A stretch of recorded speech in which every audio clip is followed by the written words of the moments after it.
to take his oath, and may we recognize the Benjamin of the House, the youngest member, Senator Mark Villar, to administer the oath. Please raise your right hand and repeat after me. I state your name.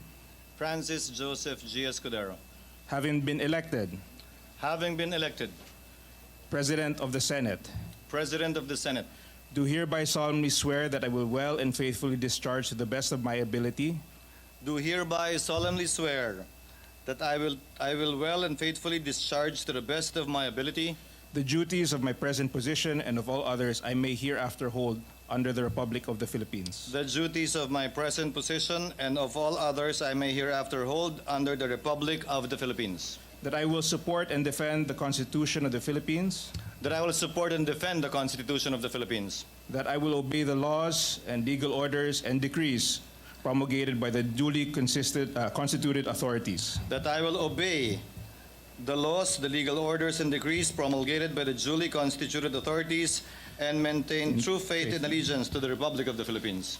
And that I impose this obligation upon myself voluntarily without mental reservation or purpose of evasion. And that I impose this obligation upon myself voluntarily without mental reservation or purpose of evasion. So help me God. So help me God.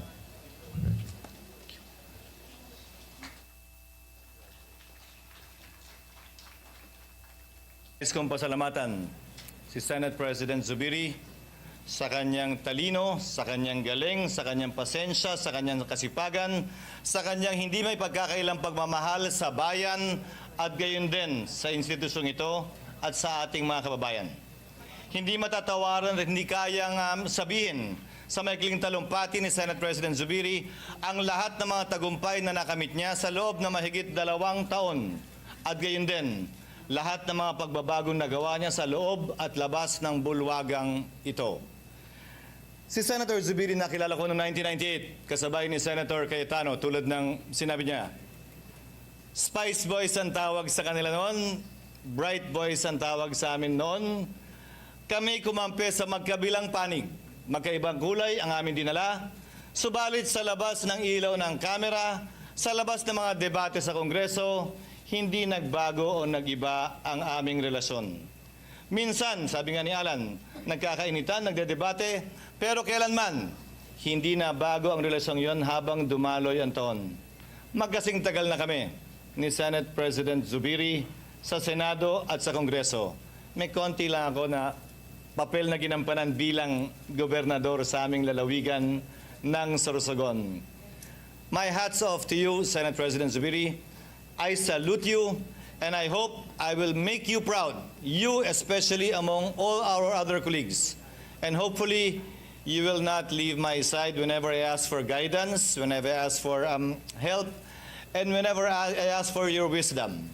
Mas malayo po at mas marami kayong alam sa akin, lalo na bilang tagapangulo ng Senado. Sana magkasama pa rin tayo sa mga bagay na yan sa mga darating na panahon. Binabati ko rin ang ating Majority Leader na si Senator Joel Villanueva at ang ibang mga nagbitiw sa kanilang mga posisyon. Hindi ito ang katapusan, kaugnay ng ating pagtatrabaho ng sama-sama dito sa Senado. Lalo na si Senator Joel na alam ko ay maraming gabi ang kinuha natin mula sa kanyang asawa, mga anak at pamilya dahil nagsusunog siya ng kilay dito sa floor ng Senado para may pasa ang mga mahalagang panukalang batas na kinakailangan ng ating mga kababayan. Walang my team, walang your team para sa akin. Walang SP Migz, wala ring Chiz para sa akin. Ang tingin ko sa bawat isa sa atin ay mga miyembro ng nag-iisang Senado. At kung may kulay man tayong dadalhin para sa akin ang mga kulay na yan ay dapat sumasagisag sa bandila ng Pilipinas na hindi naman nagkataon lamang na nasa likod ko at nasa harapan natin ngayon. Kulay na puti na sumasagisag sa pagkakapantay-pantay ng bawat Pilipino. Kulay na pula na handa tayong pumatay, hindi lang palaging mamatay. Alang-alang sa kalayaan ng ating bansa.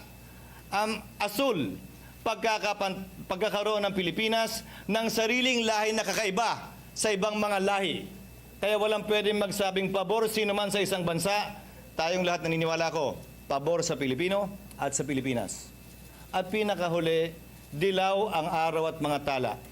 Sumasagisag na mataas na mga pangarap ng ating mga kababayan, mataas na pangarap natin para sa ating mga kababayan, upang sa gayon, makamit nila ang matagal nilang minimithi na tunay na tulong at paggalinga mula sa nasyonal na pamahalaan. Naway sa bawat salitang bibigkasin natin dito, naway sa bawat gawain na ating gagawin dito, palagi tayong mapaalalahanan ng mga importanteng bagay na yan ng ating bandila na sumasagisag sa bansa at sa sambayanang Pilipino. Maraming salamat po muli sa tiwala at nakahanda po akong pagsilbihan kayo sa anumang makakaya natin habang sabay-sabay natin pinagsisilbihan ang bansa at ang sambayanang Pilipino. Thank you to my colleagues and thank you for everyone.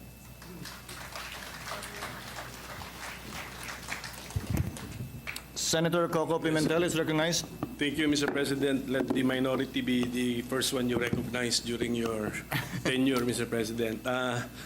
The minority of the Senate, of course, wish to congratulate our immediately preceding Senate President, Senator Migz Zubiri, for the many achievements. We have seen his dedication to this institution. Grabe magtrabaho itong ating SP. And he has been fair. Very, very fair. Not only to all of you sa majority, but to us sa minority. You've been very fair to us, sir. And we look forward to the same policy and attitude from our new Senate President. So that's why marami tayong na-achieve. And I think our critical collaboration, I think, improved the measures that we have passed under your leadership, SP Migz. So thank you for your service, and of course, to the entire leadership, our Senate President Pro Tempore, Senator Legarda, and of course, the person I dealt with most extensively during his term as tenure, Majority Leader Joel Villanueva. Salamat po sa inyo. And of course, si Senator Sani, alam na po niya yan. He has also been, I'll just use the word fair to all of us. Thank you. And so Mr. President, upon consultation with my partner in the minority, we want to make it clear that although we were silent during your election as Senate President, let us explain our vote that we really intended, and we we did not cast a vote, so that is we abstained in the election of the Senate President. And with that, we manifest our desire and our intention to remain in the minority, Mr. President. So let that be officially on record, Mr. President. Thank The you very much. remarks of the gentleman is duly noted from our distinguished minority floor leader. Mr. President, Assistant Majority Floor Leader. yes, Mr. President, I move to suspend the session. You have to resign. Okay. I withdraw the motion, Mr. President, and I move to recognize Senator Lauren Legarda. Senator Legarda is recognized.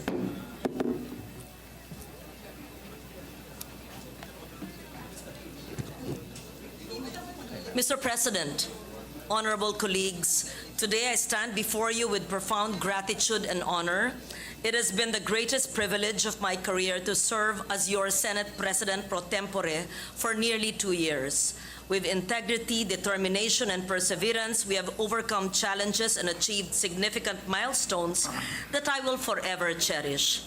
I am thankful for the trust and confidence each of you has placed in me throughout my tenure as your Senate President pro tempore. I am immensely proud of the work we have accomplished together. To Senate President Juan Miguel Zubiri, your leadership has been instrumental in guiding this esteemed chamber towards greatness. Your dedication to public service inspires us all. To the Majority Leader, Senator Joel Villanueva, I am grateful for the camaraderie, collaboration, and the hard work we've all put together, we've shared in the pursuit of our shared goals. To all the members of this esteemed body that I have served since 1998 as the most senior, as we transition to a new leadership, of Senate President Escudero, I pledge my full support to those who will carry our mission forward. May you build upon the solid foundation we have laid and elevate our Senate to even greater heights.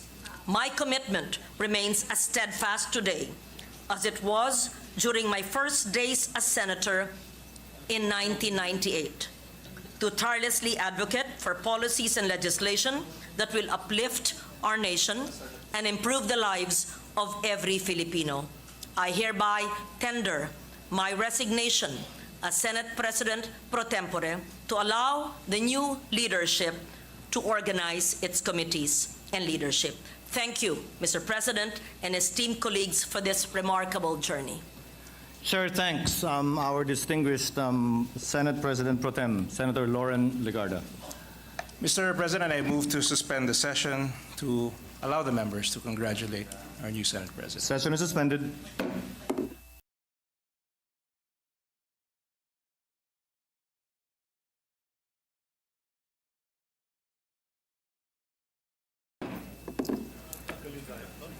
Assistant Majority Floor Leader. Mr. President, I move that we proceed to the election of the Senate President pro tempore.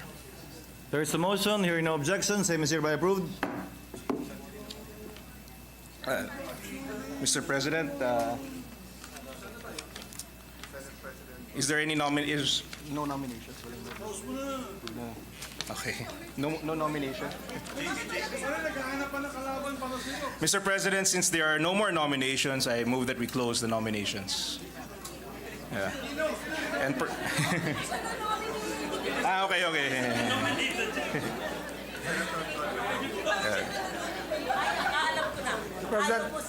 okay.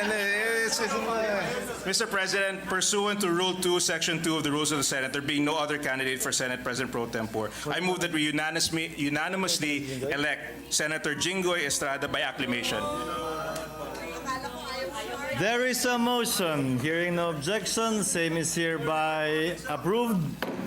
Congratulations, Senator Jinggoy, and may I invite Senator Jinggoy to ascend the rostrum to take his oath.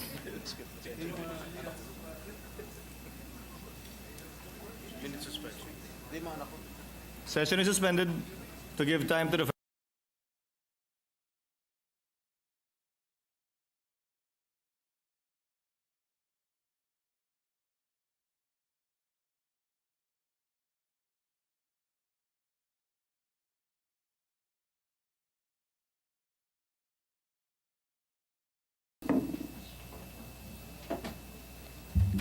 Senator Jinggoy, please raise your right hand and repeat after me.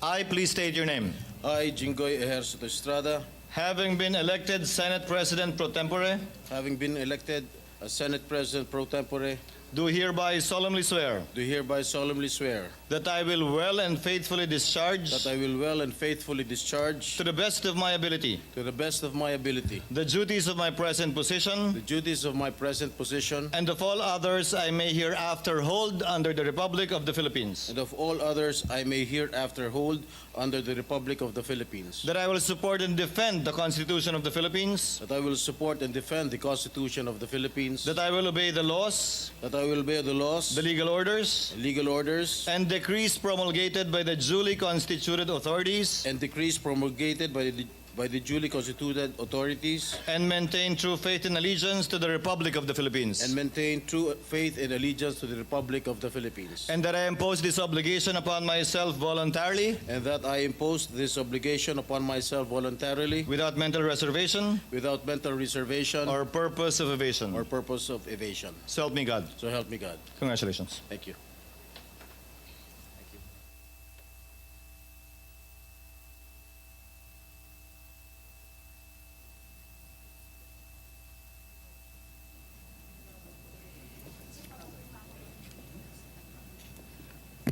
Session is suspended for a few minutes.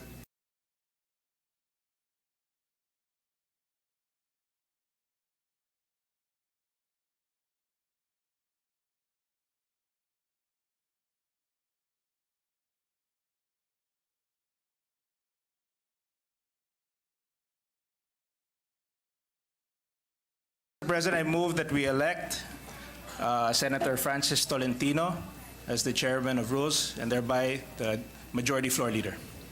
I so move. Is there any objection? Chair hears none. The same is hereby approved.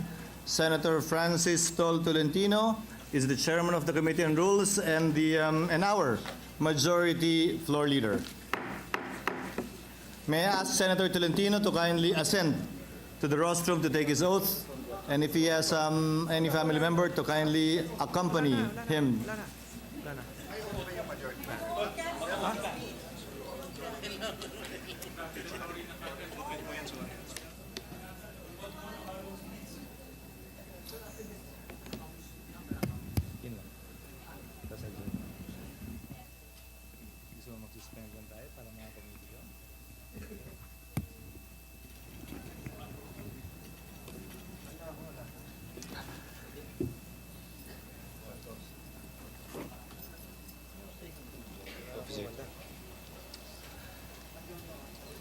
Please raise your right hand and repeat after me. I, please state your name. I, Francis Tolentino, Having been elected chairman of the Committee on Rules, having been elected chairman of the Committee on Rules, do hereby solemnly swear do hereby solemnly swear that I will well and faithfully discharge, that I will well and faithfully discharge, to the best of my ability, to the best of my ability, the duties of my present position the duties of my present position, and of all others I may hereafter hold under the Republic of the and Philippines. of all others I may hereafter hold under the Republic of the Philippines, That I will obey the laws, that I will obey the laws, the legal orders, the legal orders, and decrees promulgated by the duly constituted authorities the legal orders, decrees promulgated by the duly constituted authorities, and shall maintain true faith and allegiance to the Republic of the Philippines. and shall maintain true faith and allegiance to the Republic of the Philippines. And that I impose this obligation upon myself That I impose this obligation upon myself voluntarily, voluntarily, without mental reservation without mental reservation or purpose of evasion. or purpose of evasion. So help me God. So help me God.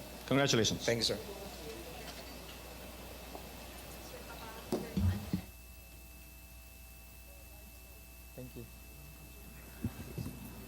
Assistant Majority Floor Leader, President, before that, Mr. President. Senator Cayetano is recognized. Mr. President, just before that, a number of members want to express their gratitude, whether to Senate President, Senate President Zubiri or Majority Leader Joel Villanueva. Can we do that tomorrow or Wednesday for those who want to express their gratitude, including myself, Mr. President? Noted. Thank you for the manifestation, Senator Cayetano. I may now recognize our Majority Floor Leader, Senator Tolentino. You are recognized, sir. Thank you, Mr. President. Mr. President, at this juncture, and with the election of a new Senate President, I move that we adopt a resolution informing the President of the Philippines and the House of Representatives that the Senate leadership has been reorganized and has elected the Honorable Francis Chiz Escudero as its Senate President. I so move, Mr. President. Is there any objection? Hearing none, the same is approved. Mr. President, in view of the resignation of the chairman of the Committee on Accounts and the vacancy thereof, there is now a need to elect a new chairman for the said committee, and I move that we elect the Honorable Alan Peter Cayetano as the new chairman of the Committee on Accounts. Mr. President. Is there any objection? Hearing none, Senator Cayetano is elected chairman of the Committee on Accounts. May I move for a minute suspension, Mr. President? Session is suspended.